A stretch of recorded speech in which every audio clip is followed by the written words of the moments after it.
I have some goals for the summer. Mm-hmm. I want to read. I want to finish my book, which I'm definitely not going to do because I'm only on page 8 and it's June 20th. And I want to learn how to do a cartwheel because I never learned how to do a cartwheel as a kid. And I want to. Oh well, I have another goal, but I can't really talk about it right now. Why not? Because it has to do with work. Oh, so you can't bring it up. Okay. Yeah.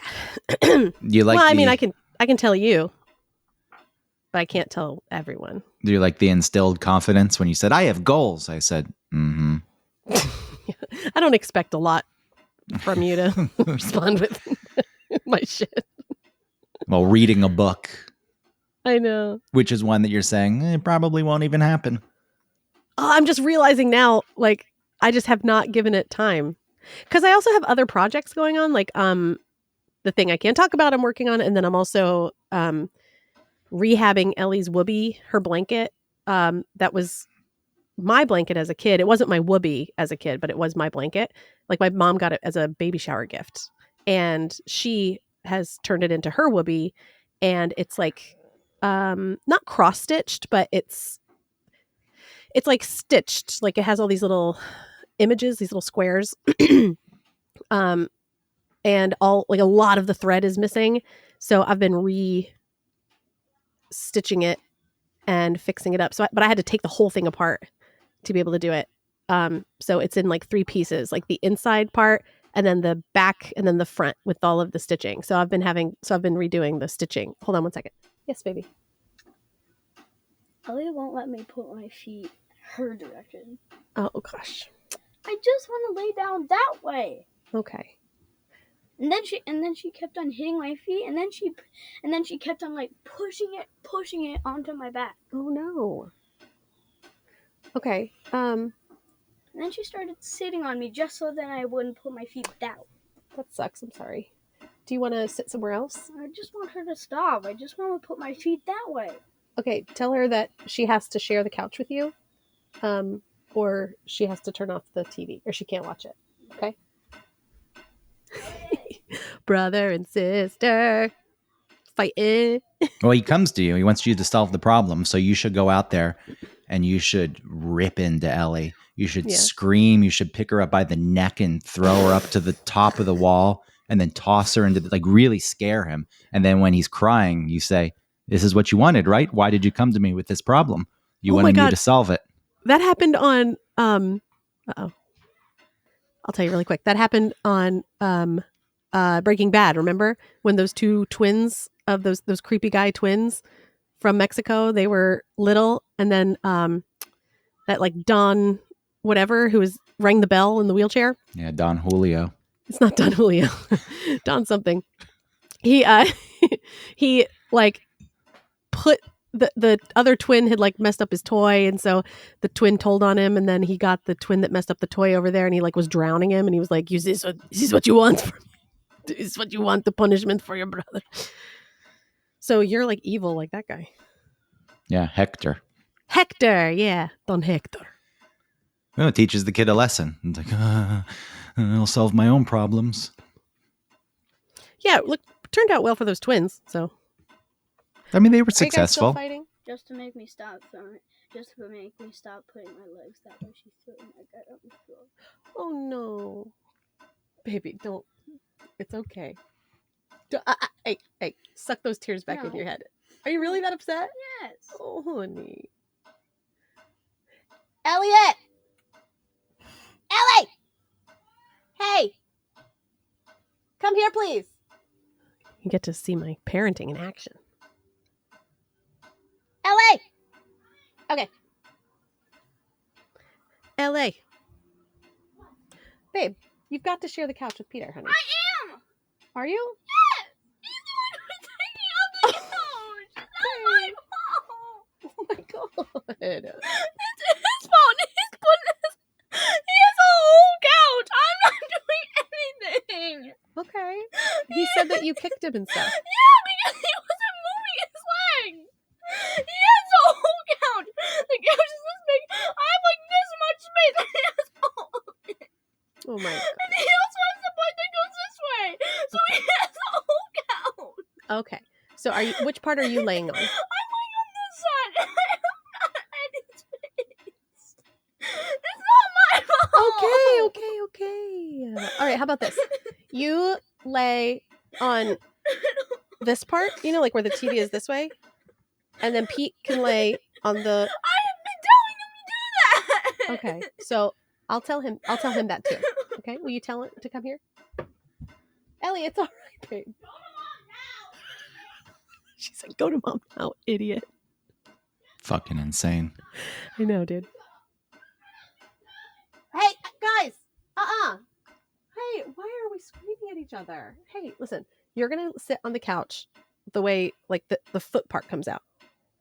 Like, facing the TV this way, and she's like this, right? Here's Ellie, and here's you, okay? Are you okay? Why are you so upset? Oh my god. Oh. Is it over? No, he's crying on me. Sweetheart. Okay, come here. Are you upset? Why are you upset? Because when Ellie came back, she yelled and said to go to you. She did yell at you. I heard that. Come here. Give me a big squeeze.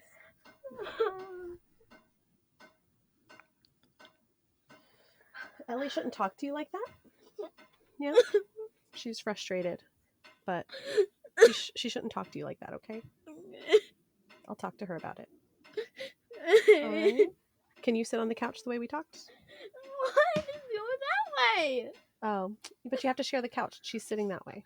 I don't want to sit that way. Then why don't you get on your... You can literally sit forward and I can lay this I'm way. going to crush this mug in my hand But so that that was- the shatters split open my skin and blood She's sitting pours and playing Adopt Me. She's not even all watching over the TV. ground Okay.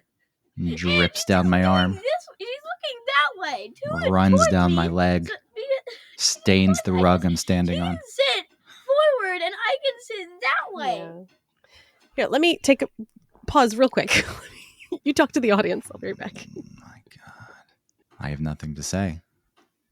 If you don't have anything nice to say, don't say anything at all.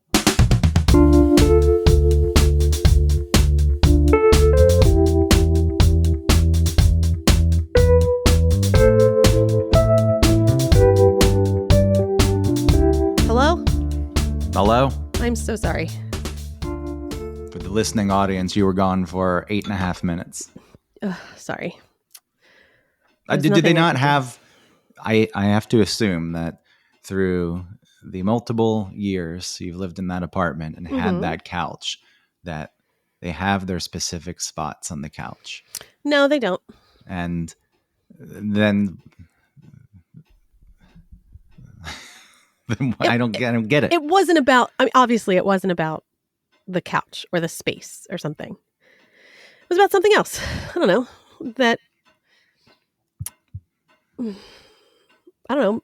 Ellie is also, dipping her toe into puberty, so she's grouchier or something. I don't know.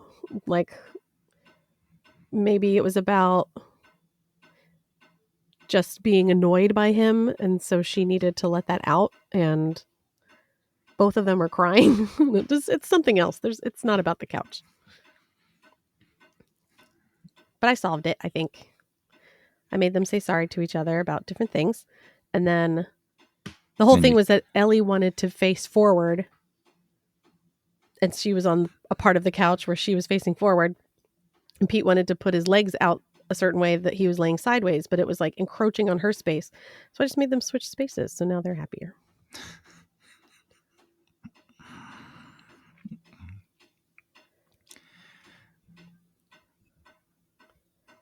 I'm waiting for the dripping to go away. Oh, it's never going to go away. All right. So anyway, I have goals. It's hard to focus on my goals when I'm parenting, but it's okay. 1 second.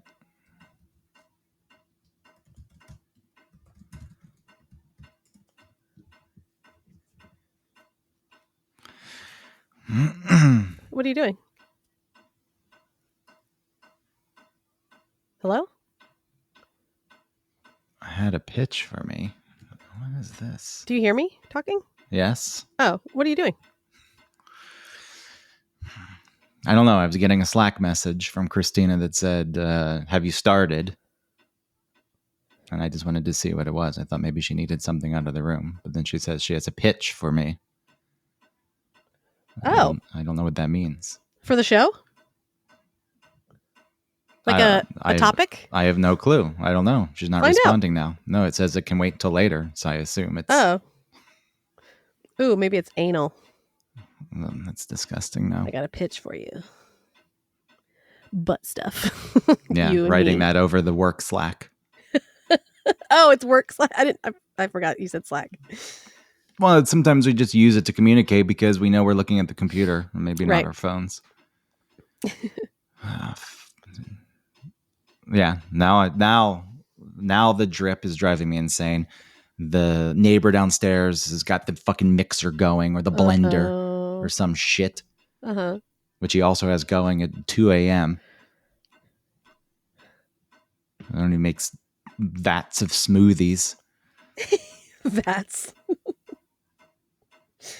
We got a lot going on today. It's summer. Things are happening. Yeah, and you got couch crying. Mm-hmm. I'm not... it's very difficult for me, and it's always been this way, to... everyone talks about kids and their brains not being developed, and to me it doesn't compute. What do you mean it doesn't compute? It doesn't compute. It's like not an excuse. Oh. Irrational. It's definitely a reason. I mean, irrational child behavior. It's hard for me. I wonder, people say when it's your kid, it's different. It's like, I don't know. I don't know. Oh, there are times when I'm way less patient. And I tell them that, like the reason why I blew up and maybe didn't handle this as well is because my patient bucket was empty. They got me early enough in the day where I can handle this right now. It's fine. But if this was happening at, I don't know, 8, 9:30, I'd be like, get the fuck out of here. Well, I think back to this one time, and this was 5th grade. How old are you in 5th grade? You're 10? It feels like it's too old to 10 or 11. To be acting like I did, but there were some shoes I wanted, and we went to the shoe store and they didn't have the shoes. And I threw a fit and refused to get back in the car. I remember hanging on the outside of the car, not getting in. Oh. Yeah. I want to take that version of me and punt him into the middle of Barrett Parkway, which was I'm sure your parents wanted to do that as well. Looking back, it's like, what the fuck? Yeah. It just happens. It's not about the shoes, maybe there's a million different things that affect their behavior, maybe they're not feeling well, or they could be getting a little sick, or maybe they didn't get the right sleep, or maybe they had too much sugar and they're coming down. Who knows?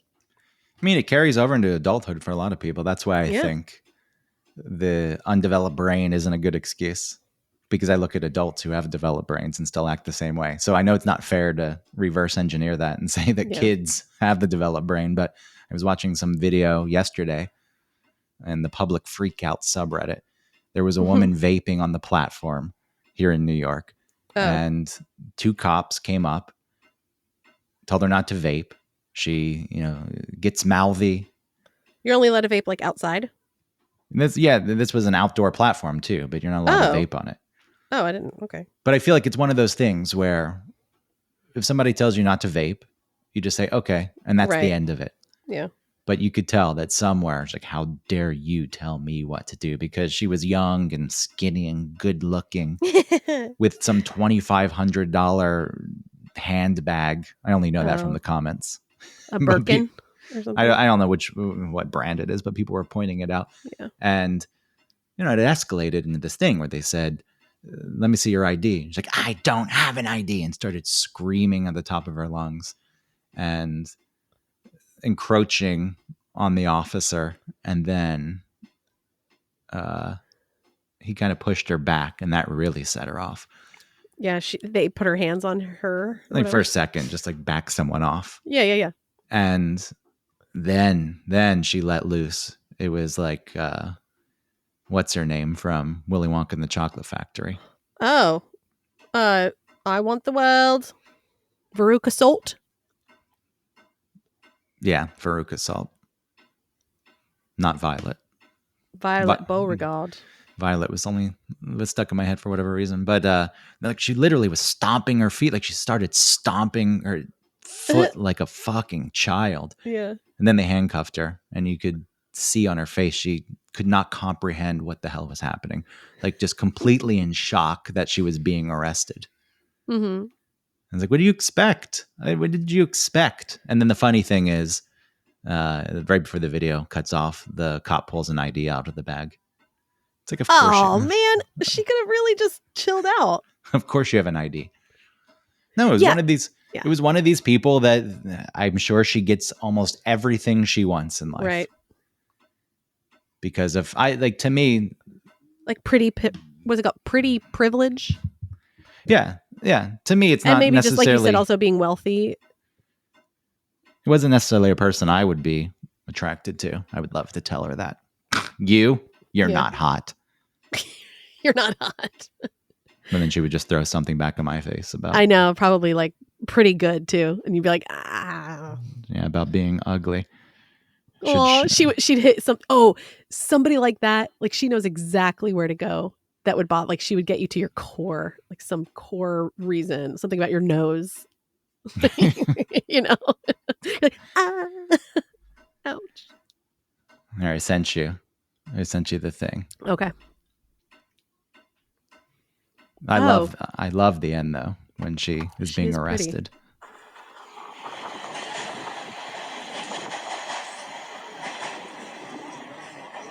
All right, they're just arguing with her.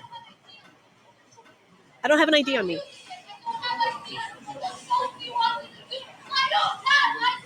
You fucking bitch! Don't fucking push me back! I don't give a fuck! Back away from your fucking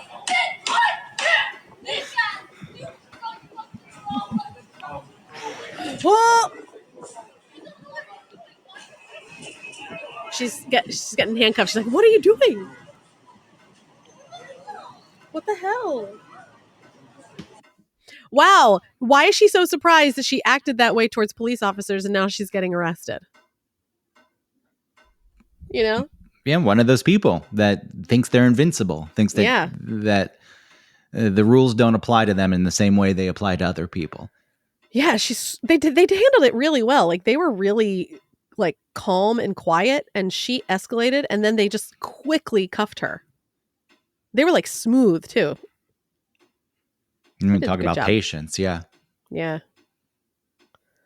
I wouldn't throw that woman onto the tracks. Just like keep her going until you see the train in your periphery. Just like, whoops. Yeah. She's really beautiful. She looks like a model or something. She's super skinny. She's insufferable and I can't stand her. Yeah. One of the worst people that you could ever come across. Why was she, what motivates someone to react like that? Again, entitlement. Spoiled rotten. Acting like a petulant child. Mm-hmm. How dare you even question me in the first place? Nobody questions me. And then because it picks up partway in, I don't know if this happened. Maybe she tried to charm them.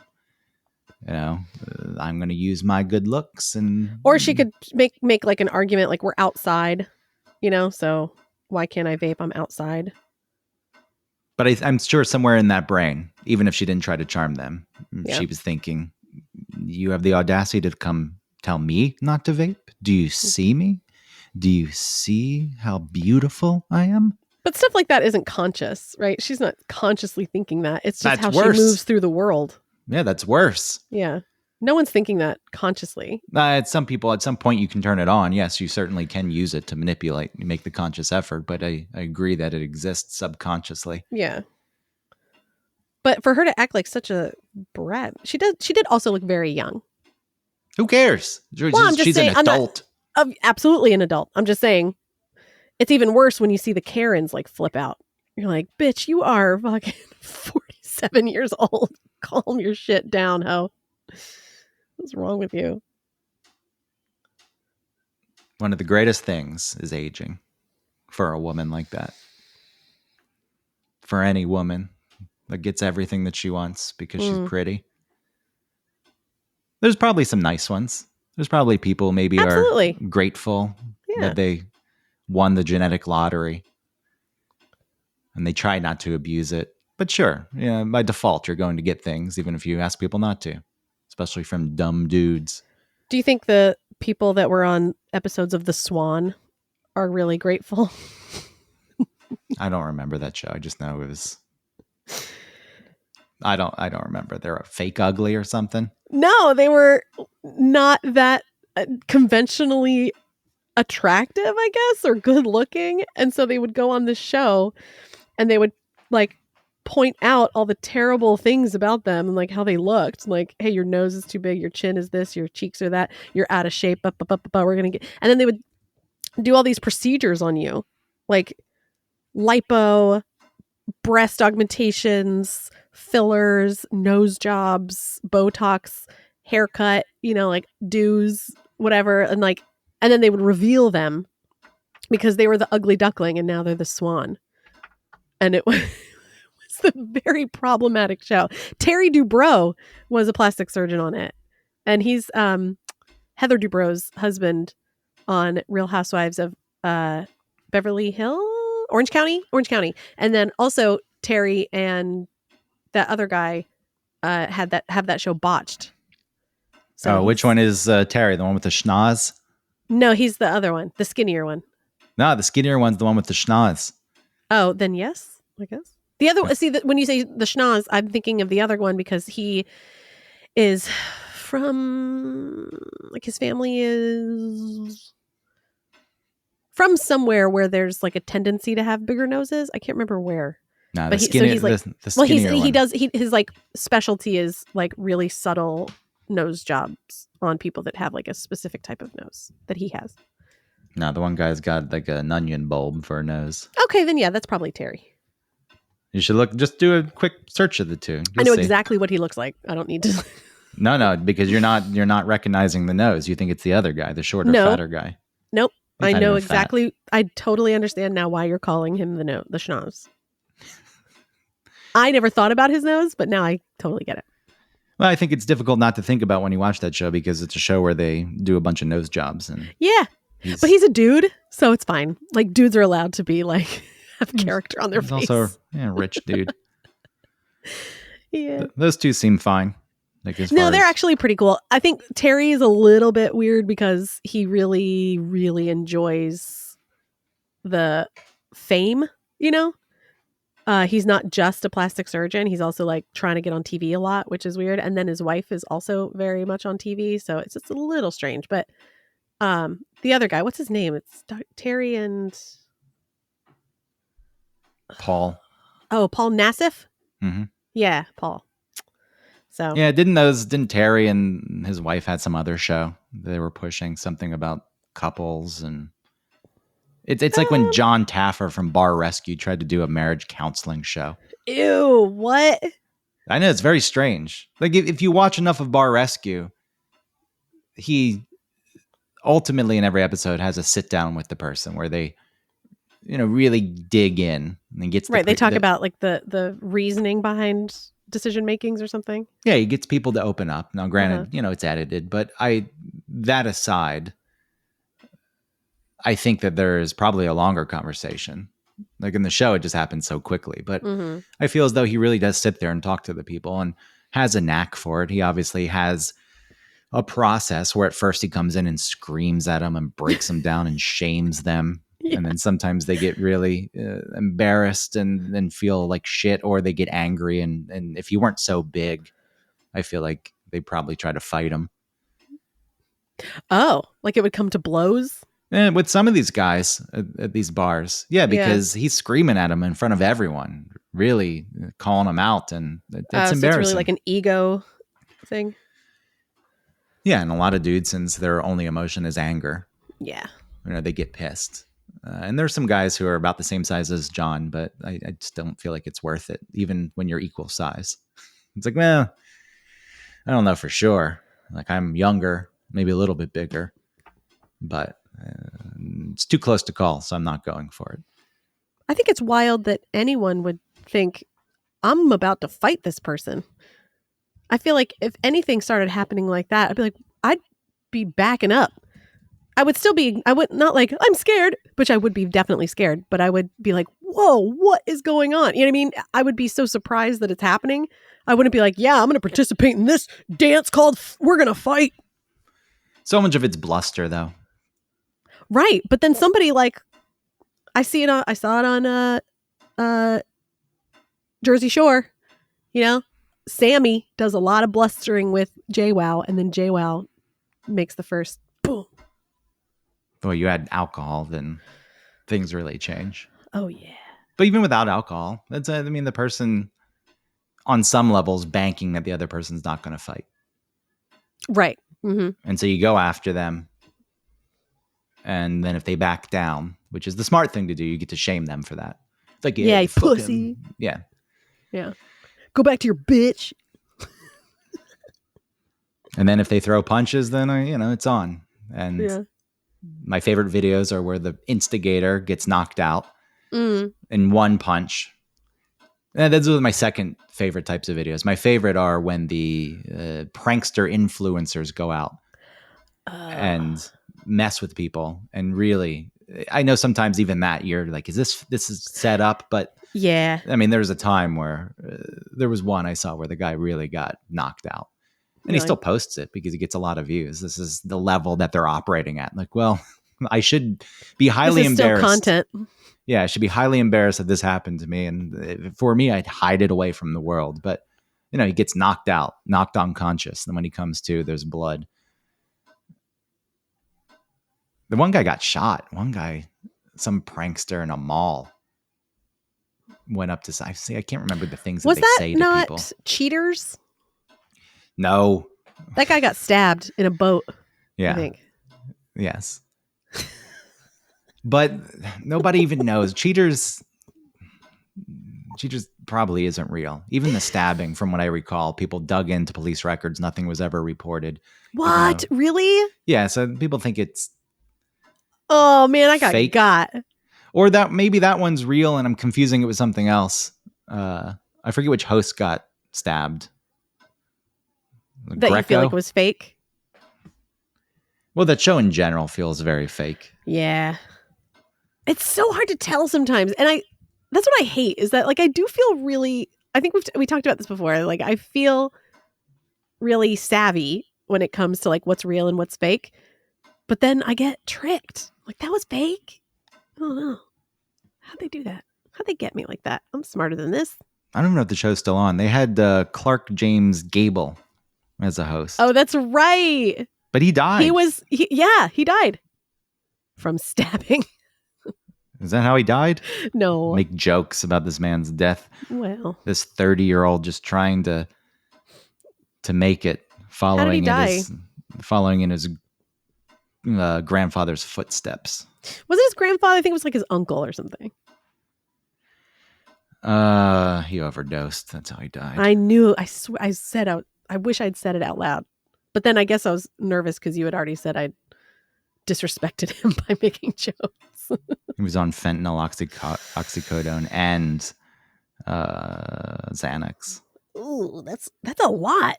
Why are you doing all that? I think once you get too deep into it, you're chasing the high. Do you understand that? What, that level? Yeah. No. You don't understand how it could get there? Because I know your experience with it. I don't know how really high you got. No. Yeah. I mean, at its highest, it was, I don't know, between 80 and 100 milligrams a day, which... How many pills is that? It depends on what kind of pill you have. It's a 10 milligram pill. It's 8 to 10. Oh. Whoa, that's a lot. Yeah, and then if it's got Tylenol in it, you got to watch that too, because the limit of daily intake is around, 4 grams is what they say. So you get to 12 pills and you're there. But just in general, like, there was a weird thing. It's like, yes, there was compulsive behavior. Were you feeling like super high though? Or were you just feeling good? When the thing with opiates is you never get back to that level from the first few times. It's like your brain adjusts so quickly. Yeah. It just starts turning off production of endorphins. And is it because it's too intense for the receptors or something? Well, I guess it's two things. Your brain starts to grow more receptors too to handle the intake. Oh, right. Okay. And so that in itself, has a diminishing return. And then your body stops making, dopamine on its own. So there's two things happening. But yeah, the thing is, it's like, yes, there was behavior that was out of my control, but I always limited it. It's like I didn't want to get too far into it. I guess I understand why, if you're really chasing like the initial high, then you're going to continue to do more. And I do think there's a point of no return. It's like once you cross into a deeper end of the pool, then it's really, really difficult. And it feels like, seeing this, I get it. I like why fentanyl and oxy. I don't know. Yeah. It just at that point, it's like you've got whatever you have in front of you and you're just taking it all. And then Xanax on top of it. Jesus. Like, that's the one thing. This is what killed Heath Ledger. What does Xanax do that fentanyl or whatever doesn't do? That's an anti-anxiety medication. It's a benzo. Oh, so it's even more of like a lull? It's like dulling? Sleepiness and depression, suppressed emotions. I don't, like, to me, there's no recreational value, but a lot of people get addicted to that too. I've never, like a Xanax, for example, which is a different drug than Valium. They're in the same class of drugs, but they're different and work a bit differently. Xanax has a shorter half-life. And to me, a Xanax, it's also more powerful. So you take much lower doses, like a 0.5 milligram of Xanax, where you take 5 milligrams of Valium. So maybe it is just about like not being in the world anymore, because the world, maybe your like thoughts and feelings and stuff are too painful. So the more dulled out you can get, the better. It's not necessarily like high, right? It's just more of nothing. You're going to be very sick if you're not taking drugs. There's that too. Yeah. There's a lot of things at play. Yeah. Something like Xanax would just knock me out. I just fall asleep. Whereas Valium, I would stay awake, or a Klonopin, and feel a little more mellow. So like that one seems like more fun. Yeah, but still, it's like, to me, there was never a high associated with it. Yeah. I could see how people use it, but Xanax, I don't know how. You probably adjust to it if you take it on a regular basis, and that's how you can function on it. But yeah, if I take it, I just fall asleep. But mixing, that was another thing. I was like, no, I'm not going to mix things. So that is how people die. Like opiates alone, if you take too many, you're going to die. Yeah. What did you say about Heath Ledger? It was the same thing. He was mixing benzos and opiates. Weird. It was the Joker. It was the performance. I love people just blaming weird shit. It was because he did the Joker. Shut up. No, it wasn't. That's what I guess people want to rationalize it, because they don't want to say that he was an addict and he was doing addict behavior, because then that lowers him to some form of addict, when that's what he was. Well, you look at it and it's easy to say. It's like, how could you even be a drug addict? You've got everything going for you. You've got things that I would kill for. But, it has nothing to do with that. No. And it could have started, innocently, where someone, he had a dental surgery or something, and then he got some opiates and he liked them, and so he kept getting them. And then he was doing them for fun, and then you start to get sick when you don't have them, and so you try and feel better. Like, I feel like that's what Prince did. Like, I don't feel like Prince was, because he had a lot of, weird morals, not weird, just morals about drug use and stuff like that. And he died of a drug overdose, but that was because he was in pain. And so you think, I'm in pain. I'm not taking this because I'm enjoying it. I'm taking it to stop my pain. But from what I know, even with Prince, addictive. like the use grew to some ungodly level. Right, but if you're in denial, then you just think, I'm just increasing the dose because I'm in more pain. So like, fix the pain. I mean, it's a very complex thing. There's so many factors that go into it. And he's probably still functioning, like getting work done. He was on tour. So it's not like you could say, oh, well, this is affecting him super negatively. It's the same with Michael Jackson. It's like, well, he's still working. He's weird, but okay. And then... I mean, he was sleeping in some coffin. It was just a bed. It wasn't a coffin. They'd hook him up to the machine at night. I know. That's really weird. I mean, I guess someone like Michael Jackson, you can look back at their childhood and tie it. Oh, for sure. To that. He was totally abused. All of those kids were. And then, yes, when you have fame and success, I'm sure there's a lot of pressure that comes along with that. Mm-hmm. I also think that people like Heath Ledger, to even be a good actor, there's some, not that I'm into method acting, and I couldn't stand the idea of being on set with a person who's constantly in character. Yeah, that'd be really It's like annoying. Jim Carrey on the Andy Kaufman movie. It's like, God, movie, shut up, stop, just come on, fucking leave me alone. Yeah. No, You're not really character. Andy Kaufman. I always like the actors who say something along the lines of, maybe you should try acting instead of having to engulf yourself in the world of this character. Did someone say that to Dustin Hoffman? He was like playing a homeless person and he was like being homeless. They're like, dude. Yes, Christina, I think, told me this the other day. And then, what's his name from Succession? The old man, Cox. Oh, I love him. Brian Cox? Yeah, I think so. Something, yeah. He said, Brian Cox. He said something similar about, what's his name who's in the show? Jeremy? A Culkin? No, not Culkin. Oh, I love him. Jeremy Strong. Oh, okay.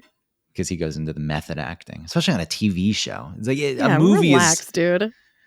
A movie is one thing. It's still annoying. Mm-hmm.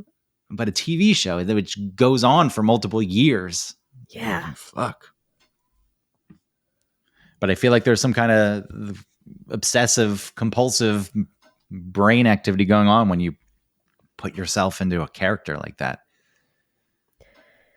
I mean, I imagine that it would be difficult to be like in a very serious, like sad movie where you have to like get into this headspace for hours and hours at a time, but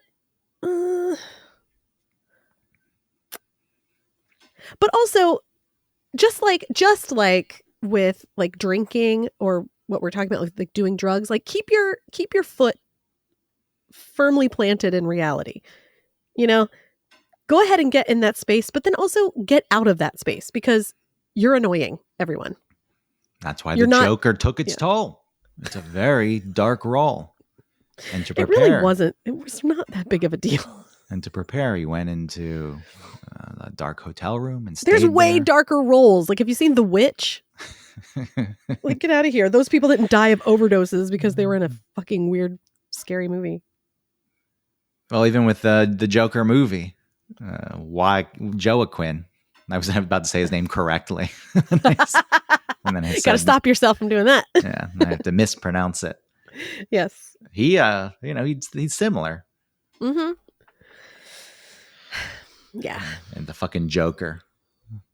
Also, that movie, by the way, the way it's so divisive, like people are so against it. Like, it's like, at the end of the day, people ask me why, sure, it ripped off Taxi Driver and you can see the influences. Who fucking cares? It's a comic book movie about the Joker. Yeah. This is like, to me, that's how I approach that movie. I don't know how so many people move past that. And the way they criticize it, like, oh my God, they're fucking promoting incels and, and fragile white male ego. And it's really a disgrace and shouldn't even exist in the first place. And it's a ripoff of all these other movies. And it's like, God damn it, it's a fucking comic book movie. Shut the fuck up. It's just like playing with a dark subject. That's all. Why does it have to be like a so beacon polarizing? For... Yeah, it's weird. It is so polarizing. I didn't know that. I just thought people had a problem with like...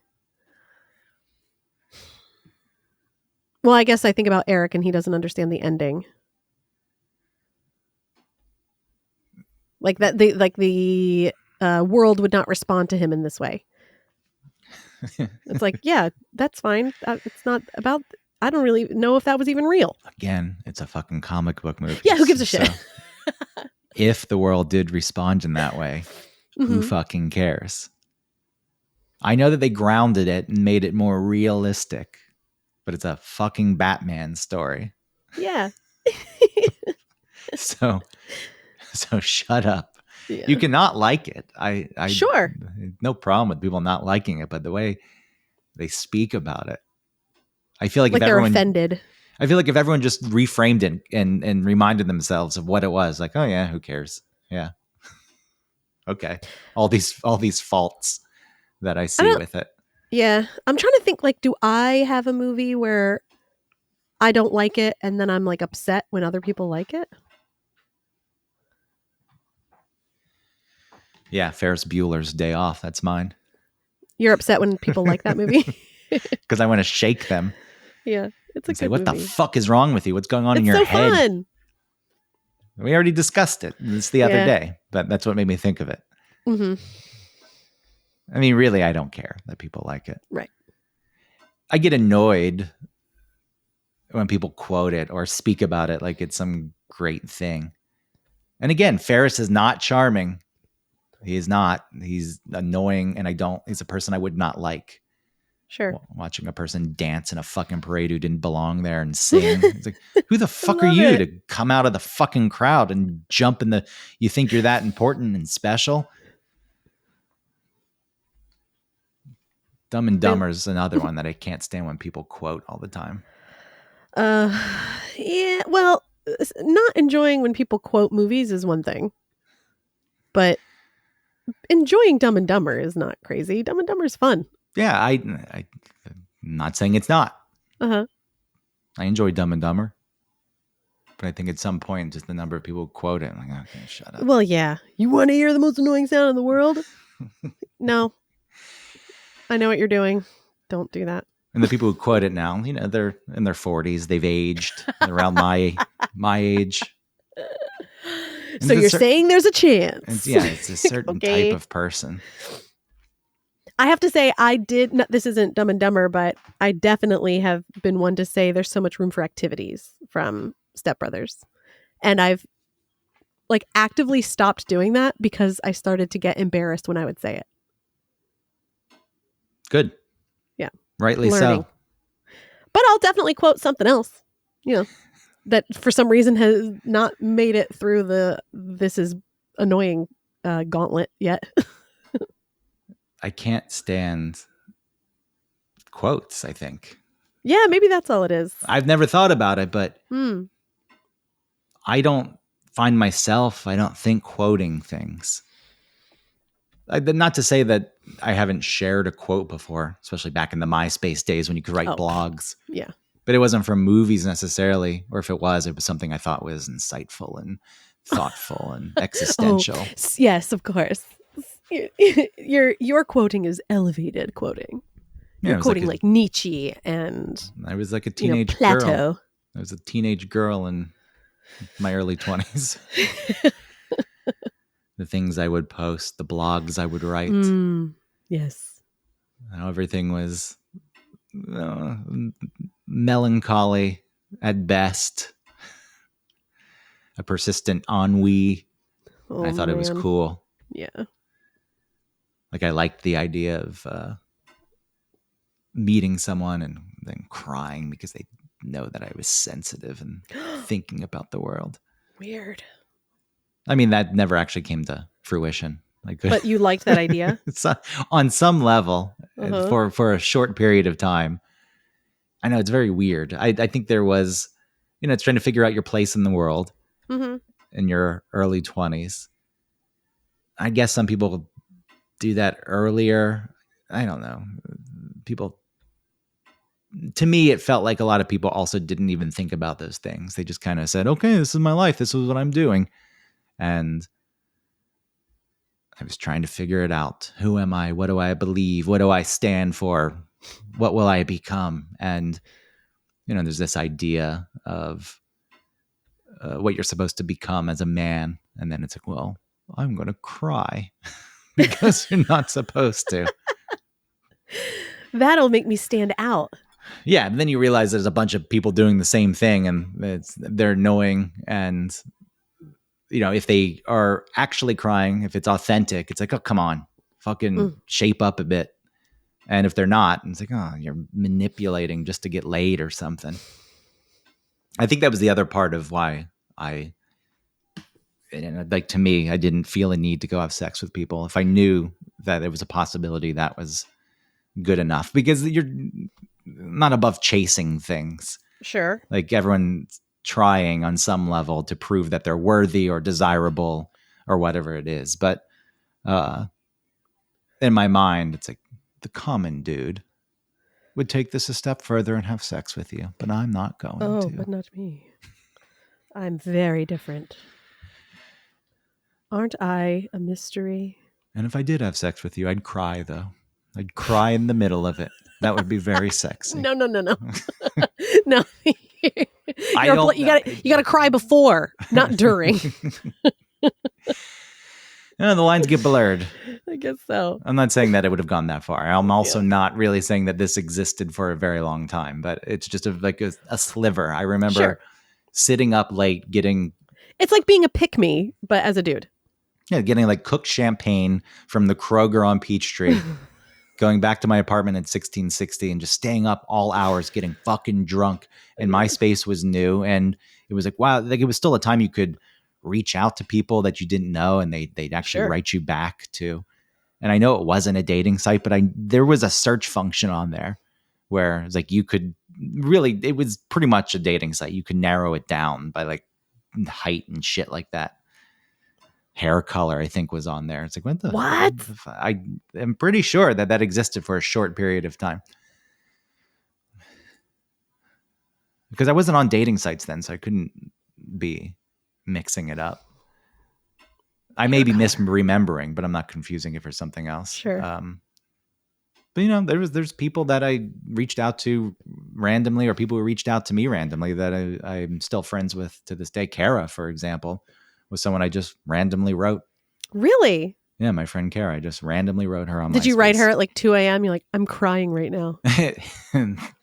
No, but I think it was I'm so sensitive. There was something, thoughtful that I wrote. I wish MySpace. Don't you love straightening out a paperclip? I wish that MySpace had preserved. Greg. I wish it had preserved all the messages, but they got rid of Oh those my things. God, what a time capsule that would be. God. Yeah. MySpace. That would be something. It would be so... Ugh. MySpace still exists. I know it still exists, but can I log in? You probably can. Here's what I figured out several years ago, maybe at this point, 8 years ago. I logged in and it sent out an alert to other people who I was friends with on MySpace, like sent an email to them and said, Greg's back on MySpace. Maybe you should be too, because I got text messages. It's like, what the fuck? They're like, please come back. Don't let people know that I'm logging into this. But they had redesigned the layout. Oh yeah, it's real weird. I remember seeing that also. Like things got real weird on there. Man, that was the beginning of social media, though. That felt like a better time. Was it? I don't know. Maybe because it was less corrupted. There was an innocence. Yes, it was growing. So I'm sure that there was like weirdness on there. But it was less of a caricature of online interaction, like Facebook has become, where it's just your parents and their friends. Yeah, it was mostly people who were younger. There was still this weird stigma, even though it wasn't a dating site, about being online like that. So you had certain types of people that would gravitate to it. Well, and that was back when Facebook you weren't allowed unless you had a college email address. Yeah. Yeah. And that even came out a few years after MySpace. Yeah. Dating sites too, though. There was a period of time where it was a bit embarrassing. If you met someone on a dating site, maybe you would lie about how you met them. But it really was so much better than what it became. Once it became mainstream and commonplace and there was no stigma, it just went to shit. Is that how it happened? Just like as the second there's no shame, then things get out of hand. Well, yeah, you then a certain type of person comes in. And one who, again, at the end of the day, we're all trying to sell ourselves on there. But the one who has no fucking shame and harasses women. And then, women respond differently. I didn't have any of that on MySpace. I'm not saying MySpace. This was online dating. Oh, sorry. I thought we were still on MySpace. I mean, no, I MySpace, I think.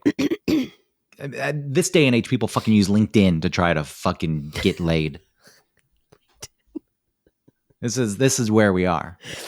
So MySpace. I know. I do get updates where it's like somebody posted on LinkedIn. It's like they're just talking about something random that has nothing to do with like business. I think, are you that boring? That's what it's turning into. But MySpace, I think early on didn't have those type of people who would use, like Brittany, I met on MySpace. So I clearly used it as a tool to meet people. The air? Well, I met her because her ex-boyfriend followed me, friended me, whatever the hell it was. Oh, that's right. On MySpace. And then he said something like he was one of these radio guys that listened to stations across the country. Like really into radio. He lived in San Diego. And then he wrote me a message, said something nice about what I was doing on the air at 99X. And I clicked on his page and one of his top friends was Brittany. And you're like, she's cool looking. Yeah. Then I wrote her. I used radio as a reason to write. So those were different days. Yeah, they were different days. I mean, there really are several people. Some of them I don't talk to anymore. I mean, there were people who just write me and say hello and say hi. Hello. And then we meet up at Trackside or something. Oh, Trackside. Crackside. Or just like, hey, you want to go to a movie? It's like, yeah, I don't know you, but sure. Wow. I went to see Eternal Sunshine with some person I didn't know. Really? Yeah, like I wasn't into them. As a friend, as a person, I was. Yeah. I think they reached out to me. She reached out to me on MySpace, and we had a conversation. And I think I knew that. Again, she didn't know me, so to say crush is weird. But I think had some interest in like setting it up like a date. And I said, sure, let's go. And wow. Nothing ever came of it romantically, but it was someone I talked to for a few years. She went to Oglethorpe. And she ended up studying communications, and she interviewed Eric at one point. Like I set up an interview where she interviewed Eric. And then you just drift apart, and that's it. Well, isn't that what they say about people? Like sometimes they're there for a season or a reason or something. Well, a season can also be a reason. Yeah. It was seasonal just friendships. Yeah, I was pretty social. I wonder what happened. In my early 20s, like I was all about meeting people. Yeah. Having conversations, getting different viewpoints, going out. I don't know what changed. Like,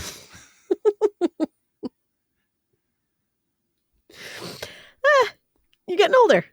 I'm getting older. I think society also changed. I'm not to say if I were in my 20s now that I wouldn't be similar, but I feel like the things people wanted to talk about were different. Like it always resorts to politics or some shit these days. Oh, I don't find that at all. I find that Nobody's a lot of talking about like politics. if you're going into a conversation that's going to be quote deeper, it just eventually evolves into political philosophies and shit. It's like, oh, I'm gonna talk about this. Maybe you got some weird friends. I don't mean that. I just feel like there's way more to talk about. There's all kinds of fun stuff to talk That's what about. people like to talk about. It's what dominates everyone's fucking brains. Well, I mean, I do have those things, but I also try and protect my enjoyment of times by not going into those things, because it just feels so frustrating and nothing I can do about it. So it's like, let's not get into this because it's too much to handle. Yeah, I just want to go back to posting flaming lips lyrics. Sure. Telling people suddenly everything has changed. Yeah, telling people about the full title of What is the Light? Yeah, I forget what that is. It's like the robot that learned how to... No, What is the Light from... What is the light? What album was that on? I can't remember anything Yoshime? anymore. No, it was one before that. Soft Bulletin? The full title of the song is What is the Light, in parentheses, an untested hypothesis suggesting that the chemical, in brackets, in our brains, end bracket, by which we are able to experience the sensation of being in love is the same chemical that caused the Big Bang that was the birth of the accelerating universe. End parentheses. Close parentheses. Whatever. That's the full title. Stop being a parentheses. That's cool. Yeah. When I was 22, I was like, oh yeah, that sums up. In the middle of it, you should pause and start like tearing up. I love this idea of you crying as like a way to trick people. I was really into like, even though you are like insightful and stuff, like you don't have to do that. Never happened. Oh, I know, but it's just funny that was like an idea. I get it. Like I did similar things, but not so performative, I guess. Mine was more like just random teensy little tweaks. Yours was myself. more performative than mine. Mine was grounded in reality and trying to figure out who I was, and something like tying human emotions to the greater universe was like right up my alley. I'm like, yes, this connects it all. I like the fact that it's still a performance. It's not a performance. No, it's not a performance. You're tricking people into thinking something about you by... tricking them is to making them think something about me that's not true. That's tricking. It's like presenting yourself as something you're not. Like if I went around fucking crying, then that's manipulative. And well, that's what I'm thinking about is the crying. Yeah, but that never happened. I know, but you thought about it. But I'm saying I understand that because I too have like, that's what I'm saying. Like I didn't think about that necessarily, but I just curated stuff about myself. I realized it in therapy recently, which is pretty interesting, that, my dad doesn't know who he is, like at his core. And my mom was sort of shamed as a kid for being herself, just being like existing naturally was embarrassing for her mom. Or she was made fun of. Yes, please. Thank you. She was made fun of for acting the way that she would just naturally by her siblings. And so when it came to me, just that mirroring that goes on when you're a kid and you look at your parents, you start to like, being yourself is just not even on the table of options as how to behave. Hello? Oh my God. Hello? Hello? Hello? And it's not my internet. Download speed of 443 Mbps. Upload speed 13.3. What a joke. Hello. Sorry about that. That was my fault. Laptop died. My laptop died. What an amateur mistake. I know. Doesn't give you warnings? There's no pop-ups?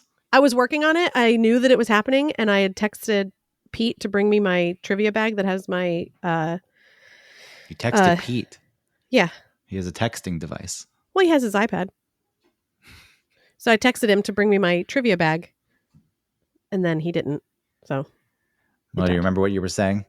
Yes. I was saying, which part do you think I left off? Yeah, just pick up wherever you want. Okay.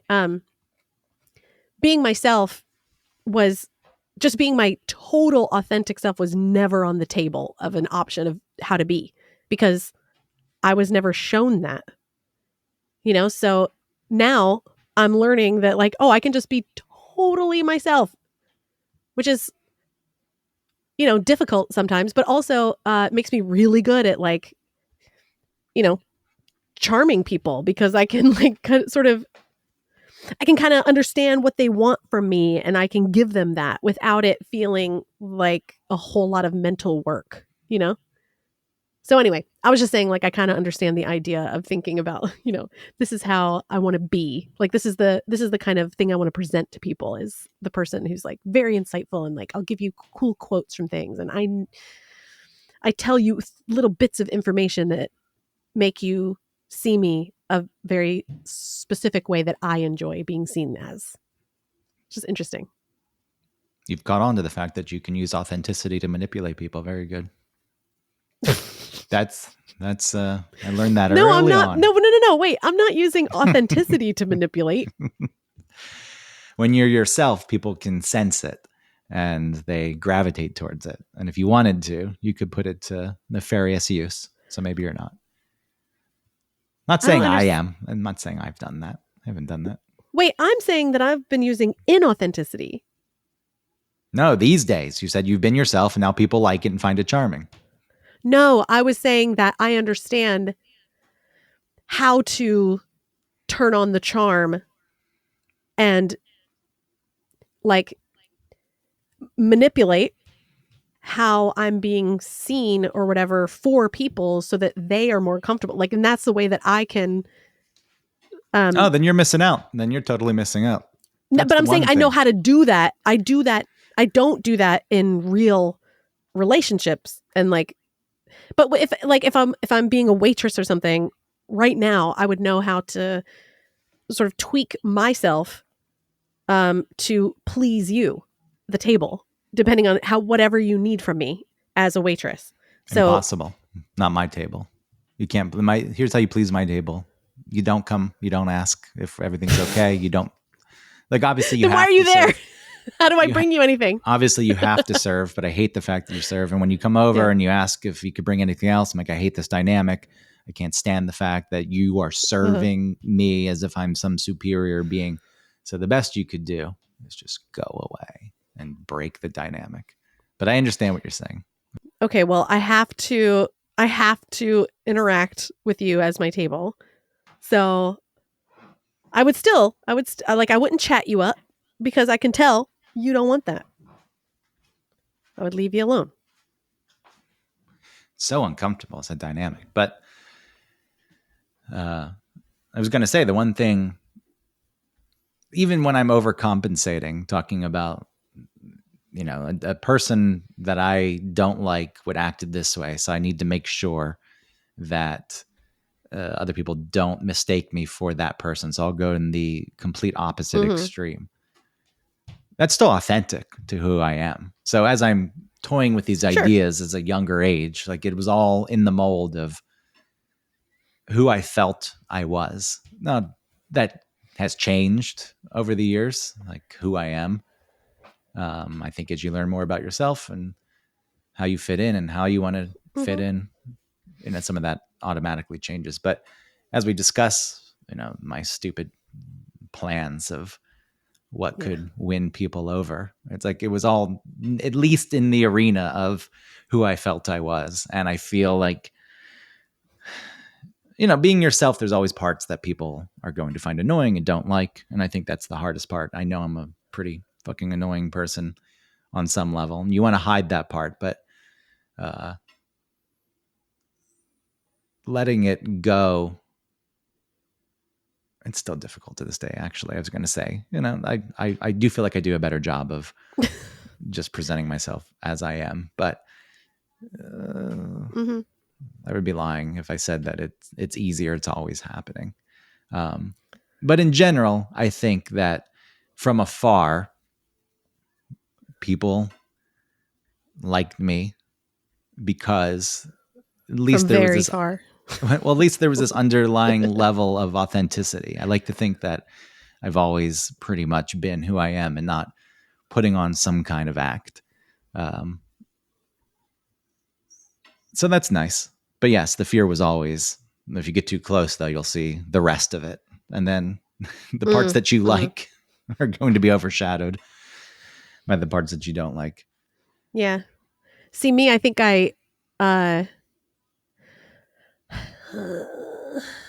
like in romantic relationships, I think I was making it just fine enough to have regular interactions and pretty much be myself, but really not knowing myself truly led to never asking for what I wanted, never knowing what I really truly wanted.